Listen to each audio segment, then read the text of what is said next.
Hello everyone, it's me sir और आज सभी का chaotic short code chaotic news में स्वागत है। तो कहानी के स्टार्टिंग में जिन जियान को दिखाया था जो ना हमें तो बदला लेने के मूड में युवान के साथ फाइट करने के लिए आगे बढ़ रहा था। और छोटे लाल का ये वाला बदला देने के बाद तो बाकी सारे बच्चे ये सोच रहे थे कि देखो तो ये वाला बच्चा कितना पावरफुल है, एक ही थप्पड़ में तो छोटे मास्टर को पता नहीं कहाँ सुला दिया। जहाँ पे ना जिन जियान तो अभी युवान के सामने जाके ये कहता है कि अभी ना वो अपने बड़े भैया यानी कि हु के जगह पे युवान के साथ लड़ाई करने वाला है। जो सुनते हैं ना अभी तो यू बच्चों जोर जोर से हंसते हुए कहता है कि अरे देखो तो बच्चे, मुझे तो लगा था कि तुम्हारे अंदर थोड़ा सा भी दिमाग है, लेकिन तुम तो तुम्हारे ब्रदर से भी ज्यादा बेवकूफ निकले। बच्चे तुमने देखा ना तुम्हारा भैया जो कि अभी सेंट फोर्स के 10 में लेवल पे है, वो तो मुझे तुझसे भी खरोच नहीं पहुंचा सका और अभी तुम आए हो, देखो तो तुम्हारा लेवल कितना है, सेंट फोर्स के 8 में लेवल। तुम जैसा एक छोटा सा बच्चा क्या है मेरा कुछ कर भी पाएगा? लेकिन जो भी हो, अगर तुम यहाँ पे आ ही चुका हो तो चलो ना, मैं भी तुम्हारा हालत तुम्हारे बड़े भैया जैसा ही कर देता हूँ। तो छोटे बच्चे का ये कहना था कि वो ना उसके बड़े भैया के साथ जो कुछ भी किया है और अभी जो कुछ करने की कोशिश कर रहा है ना, उसके लिए तो ये बच्चे बहुत ही पछताने वाला है। और ये कहने के बाद जिनचैन अभी तो अपने दुनिया का 100 डोमेन और इस दुनिया का सेंट फोर्स दोनों को एक साथ इस्तेमाल करना स्टार्ट कर देता है। दूसरे और छोटे बच्चे का ये वाला पावर देने के बाद ना युवान को तो ऐसा लग रहा था कि ये बच्चा ना फिर से कोई मैजिक ट्रिक या फिर कोई आर्टिफैक्ट का यूज कर रहा है। जो समझ जाने के बाद ही ना युवान बच्चे तो झटपट करके अपना जो सेंट वे बनता है उसे बाहर निकलते हुए कहता है कि बच्चे इस घटिया ट्रिक को यूज करते हुए तो मेरे भाई को जरूर हार सकते हो, लेकिन इसका ना मेरे ऊपर कोई असर नहीं होने वाला है। इसी के साथ युवान ना झटपट करके तो अभी जिनचैन के ऊपर हमला करने के लिए आगे बढ़ जाता है, लेकिन यहीं पर तो हम लोग को बताया जाता है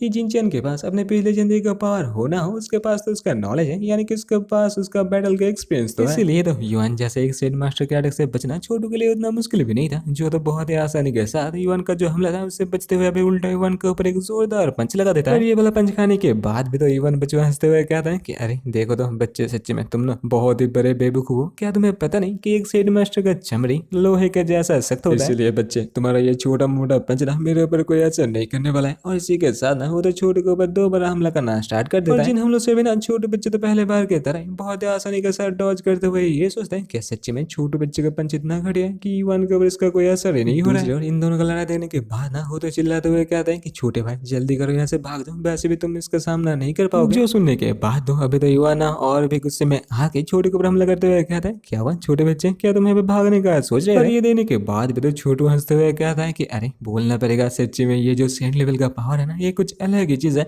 लेकिन फिर भी बच्चे तुम हो तो एक इंसान ही ना, अगर मैं तुम्हारे यहाँ पे जॉइंट को तोड़ देता हूँ तो तुम यहाँ पे क्या ही कर सकते हो? और ये कहने के बाद तो छोटे बच्चे ना सच्ची में तो उसके दाएं हाथ के जो जॉइंट था उसके ऊपर एक दे मारते हैं, जो लगने के बाद ही तो बेचारे युवान का तो दाएं हाथ यहाँ पे टूट जाता है। अभी ना बेचारा तो अपने टूटे हुआ हाथ लेने के बाद तो चिल्ला चिल्ला के ये कह रहा था कि अरे ये कैसे हो सकता है, मैं तो एक सेड मास्टर हूँ। और अभी ना ये सब कुछ देने के बाद छोटू तो कहता है देखो तो आ गया और एक नवाबजादा जिसके पास पावर तो है, लेकिन बच्चों के पास ना रियल लाइफ के फाइटिंग एक्सपीरियंस तो इतना भी नहीं है। जो ना छोटू का ये वाला बात सुनते हैं ना गुस्से में आके छोटू के कॉलर पकड़ते हुए कहता है कि बच्चे मैं आज इतना गुस्सा हो चुका ना कि आज तो मैं तुम्हें यहाँ पे मार डालूंगा। तो छोटू तो कहता है कि बच्चे एक सच बात बताना, क्या जिंदगी में तुमने कभी भी किसी का कत्ल किया है? सुनते हैं ना अभी तो युवान बच्चों बहुत ही जोर का झटका खाता है। और ये देने के बाद छोटे बच्चों तो इतना समझ चुका था कि ये कुत्ता ना भौंकता है, ये काटता नहीं है। इसी के साथ छोटू तो युवान से कहता है कि बच्चे अगर सच्ची में तुम यहाँ पे अपनी जिंदगी को दांव में लगा के मेरे साथ फाइट करना चाहते हो तो तुम ना यहाँ पे बहुत ही बुरी तरीके से मरने वाला। इससे अच्छा तो ये होगा तुम ना अच्छे बच्चे की तरह यहाँ पे घूम के अपने घर वापस चले जाओ। जो सुनने के बाद युवान बच्चे तो सच्चे बच्चे ना अच्छे बच्चे की तरह यहाँ से चले आते हैं, लेकिन यहीं पर ना उसके भाई को दिखाते हैं जो ना जाते हुए तो छोटू को ये कह के जाता है बच्चा मैं अभी घर जा रहा हूँ, लेकिन मैं जब वापस आऊंगा ना तो तुम्हें ना सच्ची में बहुत पीटूंगा। और जिन लोगों को ऐसे भागते हुए देखने के बाद छोटू तो यहाँ पे क्या उठता है कि देखो तुम बेकारी मेरे यहाँ पे मूड बर्बाद हो गया, ये लोग तो यहाँ पे से भौंकना नहीं जानते हैं, काटने का बारी आया तो ये लोग तो देखो कैसे तुम दबा के भाग लिया। तभी ना वो तो अचानक से अपने मूड को चेंज करते हुए अपने भाई से कहता है कि भैया मेरा ये वाला फाइट आपको कैसा लगा? जिस पे तो उसका भैया कहता है भाई फाइट तो सब ठीक ही था, लेकिन तुम सच्ची में बता दो तुम यहाँ पे सच्ची में 14 साल का हो ना, तुम्हारा ये जो डरावना लुक था ना, ये देखने के बाद एक सेकंड के लिए मुझे भी बहुत डर लग गया था। छोटू तो यहाँ पे एक creepy सा स्माइल देते हुए कहता है कि अरे भैया आप ये क्या बोले हो, वैसे भी मैं तो एक 14 साल का बच्चा हूँ, लेकिन क्या आपको लग रहा है कि मैं आपसे ये झूठ कह रहा हूँ? तो छोटू का इतना क्यूट सा चेहरा देने के बाद ना वो बच्चों तो यहाँ पे डरते हुए कहता है कि हाँ भाई मैं तुम्हारे पे भरोसा कर दूँ, चलो झटपट कर अपना जो फेस है उसे चेंज कर लो। ऐसे ही नीचे तो ये दोनों मजाक मजाक कर रहे थे, पर तभी ना हम लोग को पता चलता कि ऊपर से तो कोई इन दोनों के ऊपर नजर रख रहे थे। यहाँ पे तो हम लोग को पता चलता कि अरे देखो तो ये तो और कोई नहीं हम लोग का प्यारा सा वाइडन था, जो तभी हंसते हुए उसके कॉलिंग से कह रहा है कि अरे आप ही कहो ना ये वाला बच्चा कितना मजा किया है, वैसे भी बोलना पड़ेगा बच्चे के अंदर टैलेंट तो कूट कूट के भरा हुआ है। जिसपे तो उसके कॉलिंग का ये कहना था कि बच्चे तुम यहाँ पे उसका जितना तारीफ करना चाहते हो कर लो, वैसे भी वो जिए या फिर मेरे ये ना मेरे हाथ से बाहर है। और अभी तो इस बच्चे के ऊपर ना हायर अप्स का भी तो नजर पड़ चुका है, इसीलिए मैं इसके बीच में ना अभी तो आ नहीं सकती। और इसी के साथ लाइब्रेरी का सीन दिखाते हैं जहाँ पर ना छोटे बच्चे तो बहुत सारे किताब को लेके जा रहा था, तब भी तो वो क्या उठते कि देखो तो मेरे बड़े भैया कितना आलसी है, किताब तो उसने लिया था लेकिन देखो तो रखने के लिए मुझे भेजा जा रहा है। और फिर तो हम लोग को पता चलता है कि छोटे बच्चे ने ना अपने पिछले वाले जिंदगी का कुछ कल्टीवेशन का तरीका तो अपने बड़े भैया को भी सिखा चुका है। जहाँ पे तो हु के पूछने में छोटे बच्चा ये कह रहा है कि चांगवन क्लैन के जो लाइब्रेरी है ना उसके अंदर एक छुपा हुआ बुक मिला था, उसी का ये सब कुछ तरीका है जो तो वो भी मान लेता है क्योंकि वो तो बहुत ही छोटे में चांगवन क्लैन को छोड़ के आ गया था। इस टेक्निक को पाने के बाद ना छोटे बच्चे का भाई तो मानो यहाँ पे पागल ही हो गया था, जिसने तो शुरू से ये कहा था कि मैं चला यहाँ पे 10 लेवल को ब्रेक थ्रू करके सेंड बनने के लिए, तुम यहाँ पे मेरा बाकी सारे काम को संभाल लेना। और यहीं पर तो प्रेजेंट में ना छोटू लाल तो वही कर रहा था, यानी कि अपने भाई के काम को संभाल रहा था। और जो करते हुए तो छोटे बच्चा अपने मन में ये सोच रहा था कि उसने ना अपने बड़े भैया को ये वाला टेक्निक सिखाकर सच में बहुत बड़ा गलती कर दिया है। लेकिन तभी ना छोटे बच्चे का नजर तो एक बहुत ही अनोखे किताब की तरफ जाता है, जो किताब और कोई नहीं, एक बहुत ही नोटी सा किताब था। और इस किताब को देखने के बाद छोटू तो क्या उठता है कि अभी ना शायद मुझे ये पता चल चुका है कि क्यों मेरे बड़े भैया ना यहाँ पे ब्रेक थ्रू नहीं कर पा रहा है। और ये सब कुछ सोचते सोचते ना छोटे बच्चे तो फाइनली पुस्तकालय यानी कि लाइब्रेरी के सामने आ जाते हैं, जिसे देखने के बाद छोटे तो क्या उठता है कि बोलना पड़ेगा कारगिल एकेडमी का ये जो लाइब्रेरी है ना ये तो लाजवाब है, खास करके ये वाला जो लाइब्रेरी है ना ये तो चांगवन क्लैन का लाइब्रेरी से तो बहुत ज्यादा बड़ा है, यानी कि छोटू बच्चे को ना यहाँ पे तो बहुत सारा नया नया किताब पढ़ने के लिए मिलने वाला है। लेकिन तभी ना यहाँ पे तो दो स्टूडेंट को दिखाए थे जो ना छोटू को रुकते हुए कहता है कि अरे बच्चे कहाँ जा रहे हो, अगर तुम यहाँ पे लाइब्रेरी के अंदर जाना चाहता हो तो झटपट करके पैसे दो, उसके बाद तुम लाइब्रेरी के अंदर जा सकते हो। जिसपे ना अभी तो छोटू बच्चा पूछ बैठता है कि अरे पैसा पैसा कैसा पैसा, मैं तुम्हें भला पैसा क्यों देना चाहूँ। बच्चे तो क्या उठते हैं कि अरे बच्चे सच्ची में क्या तुम्हें पता नहीं, कार्डी वन जाने के बाद से ना ये वाला जो लाइब्रेरी ये हम लोग के बॉस लुजियान के अंदर है, और इसीलिए तुम्हें अगर इसके अंदर जाना चाहता तो तुम्हें ना यहाँ पे पहले तो पैसा देना पड़ेगा।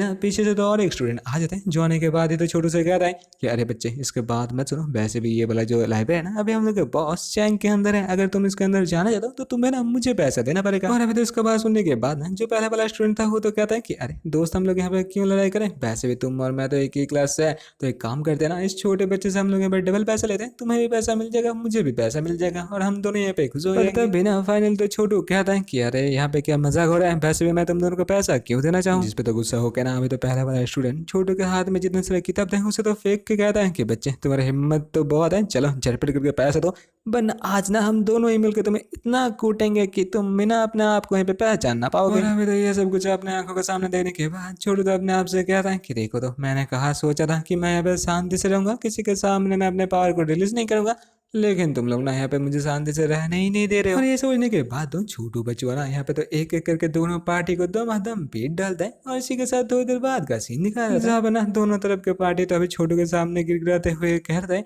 कि अरे माय लॉर्ड इस बार हम लोगों को छोड़ दीजिए, वैसे भी हम लोगों को पता नहीं था कि आप कौन हो, आपके साथ हम लोग ऐसे कभी नहीं करेंगे। जिस पे तो छोटू बच्चों ना अपने बाकी सारे किताब को कलेक्ट करते हुए कहता है कि अरे बच्चे का जैसा रोना बंद करो और अभी ना यहाँ से 9-2-11। लेकिन हम लोग छोटू बच्चों जब अपने ब्रदर का नोटी वाला किताब को लेने जा ही रहा था ना, तब भी तो वो देखते हैं कि उसके किताब के सामने ना कोई खड़ा नहीं कोई खड़ी हुई थी। ये लड़की ना हुई थी जिसके साथ ना छोटू का यहाँ पे तो बहुत ही बड़ा गलतफहमी हो गया। और जिसे देखने के बाद तो छोटू कह उठता है कि अरे मेरा किस्मत तो देखो फिर से तुम्हारे साथ मेरा मुलाकात हो गया। और वो लड़की तो कहती है कि मेरे टीचर के कहने पे ना मैं तुम्हें पहली बार जाने दिया था, मेरे टीचर ने कहा था कि तुम एक अच्छे बच्चे हो, लेकिन देखो तो तुम तो यहाँ पे बड़े से गैंग के लीडर हो जो यहाँ पे लाइब्रेरी से पैसा कलेक्ट करते हो, और उसके ऊपर ये तो देखो तुम कितने बड़े यहाँ पे घटी हो, तुम तो यहाँ पे दिन दहाड़े देखो तो कैसे यहाँ पे उल्टे सुलटे किताब पढ़ते हो। अभी तो उसी लड़की के हाथ में अपने बड़े भैया का नोटी वाला किताब देखने के बाद छोटू का तो यहाँ पे हालत एकदम ढीला हो गया था, जो तो उसे किताब को लेते हुए कहता है कि अरे तुम्हें ना यहाँ पे गलत में हो रहे, वैसे भी ये वाला किताब मेरा नहीं और मेरा ना इन बंदों के साथ कोई यहाँ पे रिश्ता नहीं है। लेकिन ये लड़की किसका बात सुनने वाली थी, वो तो अभी छोटू से कहते हैं कि पहले बार ना मैंने तुम्हें जाने दिया था, लेकिन इस बार ना मैं तुम्हें जाने नहीं दूंगा। पर छोटू बच्चों तो अभी तक ये कह रहा था कि साहिबा आपको ना यहाँ पे गलत में हो रहा है, वैसे भी ये वाला किताब मेरा नहीं है और इन बंदों के साथ सच्ची में मेरा कोई कनेक्शन नहीं है। लड़के तो कह उठते हैं कि देखो तो बच्चे तुम तो अभी तक यहाँ पे झूठ बोल रहे हो। और इसी के साथ ना वो तो छोटू के साइड में ना एक जोरदार मुक्का जल्द है जो कि छोटू के मुंह के साइड से निकल जाता है। अभी तो ये देखने के बाद ना बाकी सारे बच्चे तो यहाँ पे डर के मारे भागने लगते हैं। ये देखने के बाद तो छोटू कहता है कि अरे बच्चे लोग तुम कहाँ भाग रहे हो, जल्दी करके आके साहिबा को कह दो ना कि तुम लोगों के साथ मेरा कोई कनेक्शन नहीं है। लेकिन ये बच्चे लोग चले जाने के बाद छोटू तो समझ गया था कि अभी ना वो तो इतना आसानी के साथ इस लड़की से बच नहीं सकता है। और इसी के साथ साथ ना ये सोचते ही छोटू तो अपने बॉडी से जो सेंट फोर्स है उसे दमादम करके बाहर निकलना स्टार्ट कर देता है। और अभी ना छोटू का इतना सारा पावर देने के बाद ये वाला लड़की तो समझ चुकी थी कि ये वाला लड़का ना कोई आम सा लड़का नहीं है जो तो अभी उसे मारने के लिए आ ही रहा था। तब ना छोटू बच्चों तो अपने पावर को बंद करते हुए कहते हैं कि अरे वो देखो रेस तरीका सलमान खान, सॉरी छोटू तो कहता है कि अरे वो देखो भाईडीन साहब यहाँ पे आ चुके हैं। जो सुनते हैं ना वो लड़की भी तो अपने पीछे भाईडीन को ढूंढना स्टार्ट कर देते हैं। तब बिना छोटू यहाँ पे इसी मौके का फायदा उठाते हुए यहाँ से तो 9-2-11 हो जाते हैं, क्योंकि छोटू बच्चे ने तो यहाँ पे झूठ कहा था। दूसरी वो लड़की जब देखते हैं कि देखो तो उसके पीछे तो कोई भाईडीन नहीं था, इसीलिए वो जब छोटू को इसके बारे में पूछने के लिए जा रही थी तब भी तो वो देखती है कि छोटू तो यहाँ पे नहीं था, यानी कि छोटू ने तो उसे यहाँ पे उल्लू बनाया। अभी तो ये समझ जाने के बाद ना बेचारी लड़की तो गुस्से का मारा लाल पीला होते हुए ना नीचे का जो जमीन था उसे तोड़ देती है और तोड़ते हुए कहती है